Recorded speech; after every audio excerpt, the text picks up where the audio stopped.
ಬಹಳ ಸಡಗರ ಸಂಭ್ರಮದಿಂದ ಆಚರಣೆಯನ್ನು ಮಾಡಲಾಗುತ್ತದೆ. 1973 ಜುಲೈನಲ್ಲಿ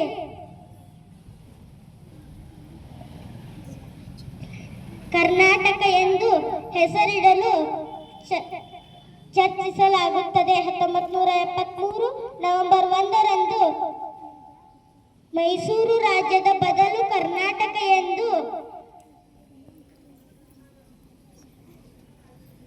ಮರುನಾಮಕರಣ ಮಾಡಲಾಗುತ್ತದೆ.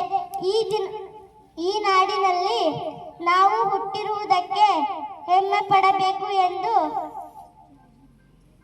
ಕನ್ನಡ ನಾಡು ನುಡಿ ಮತ್ತು ಸಂಸ್ಕೃತಿಯನ್ನು